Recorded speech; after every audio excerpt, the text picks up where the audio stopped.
So you already have a website, but you think it's boring. Hey, I didn't say it. You did. I mean, otherwise, why else would you be here looking up a video on how to make your site not boring? And I mean, if your site's not boring, then hey, that's awesome. Maybe these tips will help you make it look even better. But if you are the one searching on YouTube how to make your site look even cooler, then this video is for you. Now, I'm already assuming that you've built the website and that you didn't forget your favicon, you already have your company colors and your logos and all of that. The point of this video is taking an existing website and making it look even better, more updated and professional. So let's not waste any more time and just get right into it. Reasons why your website is boring. Now, reason number one is going to be your colors. Take a look at this website, for example. There's nothing wrong with the layout or the orientation of the elements on screen. It's got the potential to look really good, but the colors just aren't working together. Sometimes you'll see a website with too many colors, like this. Or maybe you just don't have enough colors like this. I mean, come on. Nobody likes looking at a website that just has a black and white text on screen. We need color to bring our website to life, but we also can't over-exaggerate those colors. So the first thing I want to talk to you about is the 60-30-10 rule. And this is a rule that was beautifully laid out by Jesse Showalter, and you can go check out his full video on his channel if you want, but I'm going to give you the short version. If you're new to building a website, it's probably a good practice to stick to 3 colors. The base color, the accent color, and the primary color. So the base color is usually something neutral like white, cream, or like a light gray. It's basically going to be the background for your website. It could also be a dark gray or black if you're going for more of a dark theme. Now, the accent color is the most important color that you should use very sparingly. This color is to accent your call to action. It's basically screaming, "Click me now!" And the last color is the primary color, which is going to be more of a secondary color to the accent color. Now, keeping that in mind, let's go ahead and try and fix the website that we just looked at a second ago. See how there's way too many colors here? Well, I'm going to be using only black, white, and blue. Those are going to be the only 3 colors I use. If we change everything around, you'll be able to see that it looks so much better to keep this minimalistic structure of only 3 colors. I usually stick to a black and white or a black and gray as my base and primary colors. And then the accent color just depends on the company. See how much better this looks once we simplify the color scheme? It looks elegant, minimalistic, and clean, just the way we want it to look. Yeah, boy. And notice how the blue is the call to action color, and it's on every button. Okay, so the second point that I wanted to make under the colors topic is using your global colors to avoid different shades of the same color. Take a look at this website. Notice how as you scroll through the site, there are different buttons throughout the site, and they have different shades of green. This just looks unprofessional and poorly designed. The way that we can fix this is by using the global colors. Simply put, we can take everything on our site and set it to use a specific color on one singular global color palette. We can do this in Elementor by changing each individual widget to use a color on that global color palette. Once we've done that, we can change all of the colors on the website using one color palette. If you're using the Astra theme, which I always recommend on this channel, you're gonna go ahead and open up the Customizer tab as if you were gonna edit your header and footer. From here, go to the Global tab, and then click on Colors. And here's where you can choose the colors for your website. I'm going to be using one shade of green. After setting my global color palette the way I want, I can edit my website inside of Elementor. And every time I have the option to change the color, like on any of these widgets, I can click on the globe icon and then select my global colors that I just set. After you've done this throughout the entire website and set everything to use that same global color palette, now we can go back to that palette and change the entire website color with one click.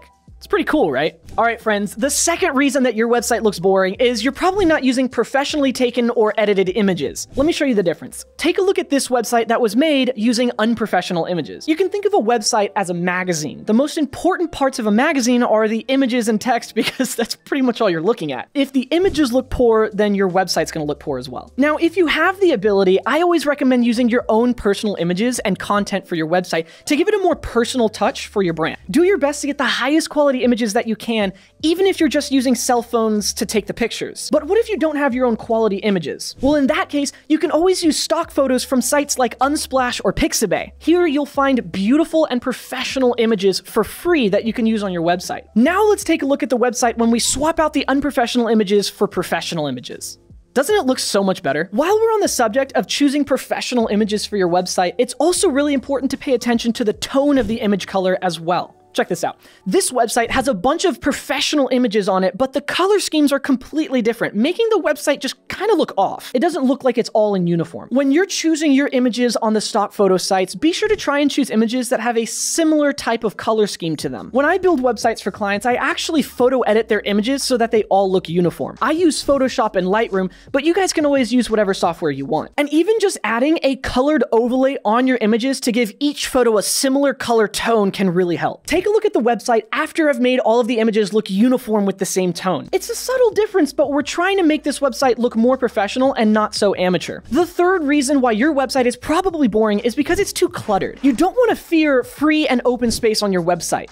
Take a look at this hero section on this website that I just built. It looks jumbled and cluttered, and you don't even really know where you're supposed to start reading. Your eyes seem to jump all over this section. And this isn't what we want our visitors' eyes to do. We want them to read left to right, top to bottom, all the way down the website and feel like it's really easy to get the information that they're looking for. I'm gonna make some changes to this hero section by adding some more free space so that you can breathe. I'm also gonna condense down some of the information and spread it out a little bit. There. Now you can see how much better this hero section looks. I spread out all the information and condensed it down as much as I could, not avoiding free space. And open white space on your website also isn't a problem. You'll notice that if I scroll down, the About section has some of the information that the Hero section used to have. I decided it was more adequate to be in the About section, and so I saved space and placed it here. You'll also notice that there's a lot of open white space on this website, and that allows your clients' eyes to breathe while they're reading through all of this information. I think this looks so much better. Also, as a bonus tip, and this one is huge, if you think you're done after building your website initially on desktop or laptop, then you're probably wrong. People are going to be pulling up your website right now on their smartphones and crying in horror as they gaze upon an unformatted mess on their screen. Obviously, I'm being a little overdramatic here, but please take the time to make sure that you edit your site for the mobile and tablet version as well. I would hate for your visitors to see an unprofessional mess just because you forgot to edit these simple changes. And it's really easy to do. While you're editing your website in Elementor, you can just go down here to the bottom left corner and click on responsive mode. And then you can switch between the desktop, tablet, and mobile versions of your site. And you can adjust things specifically for each device type. This way you get the perfect layout for any device. After you're done, be sure to hit update to save your work. Reason number 4 is movement attracts eyes. Take a look at this website. I'm sure some of you guys have heard of it. Apple's website is a beautiful example of how motion on a website can add to the user experience. As I scroll through the website, you'll notice that the elements are constantly in motion. There's motion effects paired with videos and moving text to provide a captivating experience for your web visitor. Now, there's 2 ways that we can add movement to your website. The first would be motion effects, and you can find your motion effects settings in Elementor under the Advanced tab for any section, column, or widget that you click on. From here, you can have text and images swipe in from different sides of the website, and you can have images fade in slowly, etc. Adding motion effects to your website in a tasteful and minimalistic way can definitely add to its allure. You definitely don't want to add too many motion effects though, because this can look god-awful. I mean, tell me what you think. Take a look at this horrible example.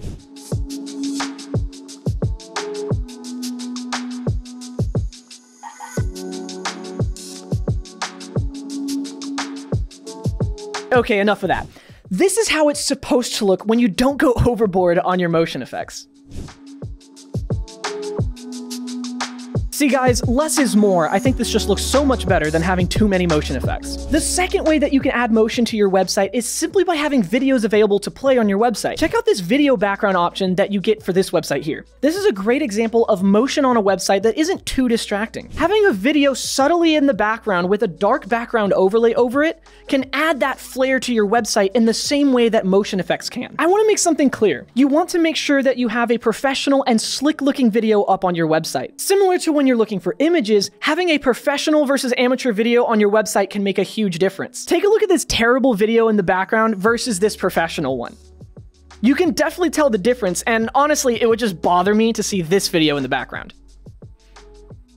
Alright friends, the last reason that your site could be boring might be seen as a bit too technical or nitpicky, but trust me, it makes a big difference. Having your own custom domain name for your website is a big deal. If you walk up to a small business owner and you ask them for their website so that you can shop online or set up an appointment or whatever, and they give you a domain that looks like this,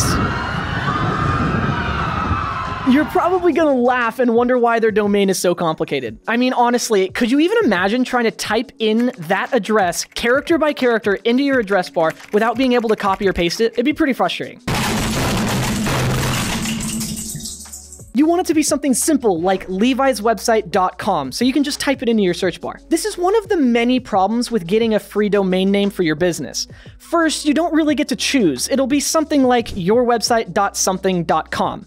Or it might even be a big string of like numbers and letters that you don't get to choose, like the one you just saw. And there's a lot of other issues as well. You can't monetize your website with ads in order to make money from it. You can't upload new themes to customize your site even further. And you can't upload plugins to increase the functionality of your site. There's a whole bunch of other issues, so I always strongly recommend getting your own custom domain name for your website because this just screams unprofessionalism. If you already built your entire website with a free domain and you want to switch to a custom domain, it's not too late for you. People move websites to different domain names all the time, and it's not too difficult of a process. If you have a free domain name, then I'm concerned you might also be using free hosting. And my concerns with free hosting are the same as a free domain name. You're not necessarily in control because you don't technically own it. Your site could be deleted at any time if you accidentally violate any community guidelines because you're not paying for ownership. So again, I recommend getting your own hosting and domain name. Now, I have a link down in the description that gives you 78% off of your premium hosting plan, and you get a free custom domain name for 1 year with that plan. That free domain name that you get with my link is a custom professional domain name that you get to choose. You just get it for free as a bundle with your premium hosting plan. And this is the best deal you're gonna find on the internet, so I recommend taking advantage of it. Once you click the link, all you have to do is select your plan.